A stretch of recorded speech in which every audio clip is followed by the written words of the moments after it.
Parliamentary representative for the town of St. George, Peter David, is calling on government to complete the St. John River flood mitigation project, commonly referred to as the River Road project.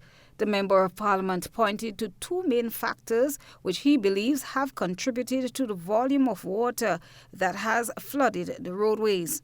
If you look at the areas where the river comes into the road and affects people, it's at the areas where the bridges are supposed to be done and the walls are supposed to be completed. In other words, the reason why the flooding continues in the road is because of the fact that the project has not been completed. The water did not come over the walls. The water entered the road at the point where the walls have not been built because the three bridges that are supposed to replace, the two bridges that are supposed to replace the two present bridges have not been done, and the walls that adjoin the bridges have not been done, and therefore the water enters the road. One of the areas being right across from my office in the town of St. George, so we see it. So I urge them to complete the project, and the people of River Road will be saved from all the mess that is taking place at the moment. The parliamentary representative alluded to climate change and the lack of proper guidance in the construction of roads and houses as factors contributing to the flooding and land instability challenges we are now faced with. All of our stakeholders, this is not a partisan political issue. This is an issue that we must all confront. How do we develop?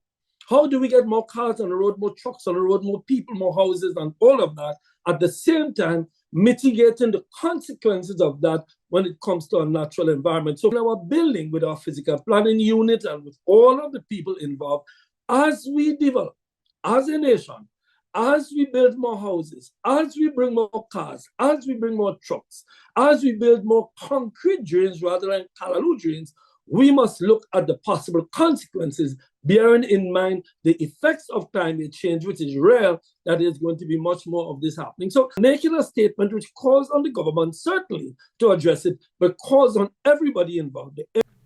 However, Prime Minister Deacon Mitchell shared a different opinion. During Tuesday's press conference, he said he does not believe the completion of the project will solve the issue. There were essentially three remaining main aspects of the project.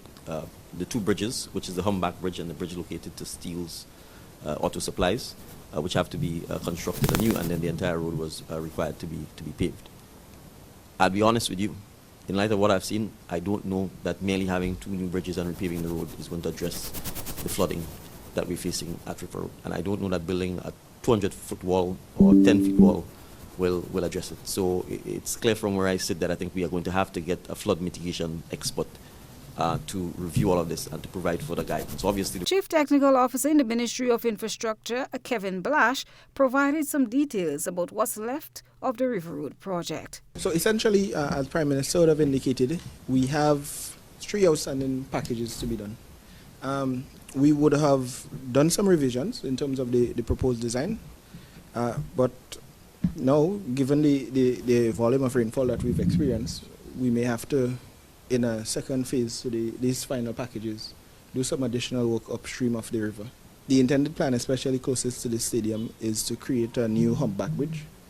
The current design of the existing humpback bridge, because it is lower, close to the edge of the road, it becomes blocked with bamboo and other pieces of logs and debris, and that also now creates a hydraulic jump in the river that forces the water out to the sides into the stadium. So within the ministry now, our current plan is to attack the construction of these bridges in the dry season coming up.